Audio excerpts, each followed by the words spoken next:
আসসালামু আলাইকুম রহমতুল্লাহ বারাকাতুহু। এই সেই মসজিদুল কুবা, যেটা মদিনায় অবস্থিত। যারা এই মদিনায় আসছেন অবশ্যই এখানে আসবেন হজ করার জন্য, উমরা হজ করার জন্য, বা যারা নতুন আসছেন সরকারি কাজ করার জন্য, সো এখানে আসবেন। এখানে আসার কারণ হলো যে এখানে যারা এই 2 রাকাত নফল নামাজ পড়ে তাদের বিশাল অনেক সওয়াব, অনেক সওয়াব বলতে একটা উমরা হজের সওয়াব। সো আমি এখন দেখাবো যে এখানে কি কি, কোথায় কি কি আছে।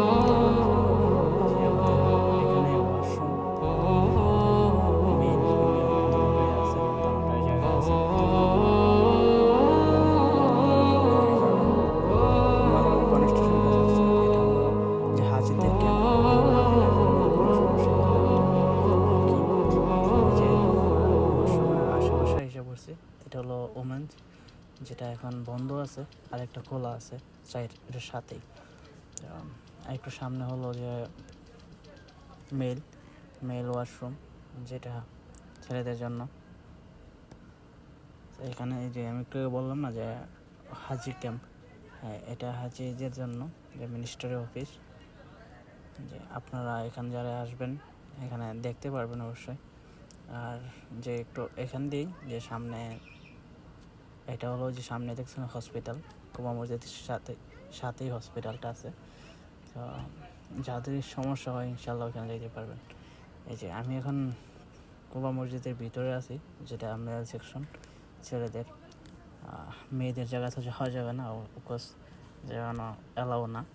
আর এখানের আসল যে কাজটা, যে এখানে ফজিলতটা কি, কেন আসবো এখানের মধ্যে, এখানে আসার হলো যে আপনি রাসূল সাল্লাল্লাহু আলাইহি বলে গেছে যে এখানে যারা 2 রাকাত নফল নামাজ পড়বে একটা উমরা হজের সওয়াব রাসূল সাল্লাল্লাহু আলাইহি ওয়াসাল্লামের সাথে, যারা রাসূল সাল্লাল্লাহু আলাইহি ওয়াসাল্লামের সাথে যারা উমরা হজ করছে যেই সওয়াবটা পাইব, ওই সওয়াবটা এখানের মধ্যে পাইবে।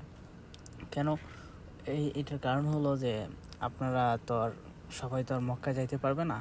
রেগুলারলি ওই সময় যুদ্ধ চলছিল, যুদ্ধকালীন সময় ছিলেন যে মক্কায় আর মদিনা ডিভাইড হয়ে গেছিলো, যে মক্কার লোক মদিনা যেতে পারবে না, মদিনার লোক মক্কায় আসতে পারবে না। তো এই কারণে ওই মক্কা যাইতে পারে না। তখন রাসূল সাল্লাল্লাহু আলাইহি ওয়াসাল্লামের কাছে সব সাহাবীরা বলছিল যে আমাদের জন্য কিছু একটা লাগবে। তখনই দোয়া করছিল আল্লাহ তাআলার কাছে, তখনই এই কুবা দিছে আল্লাহ তাআলা নিয়ামত হিসাবে।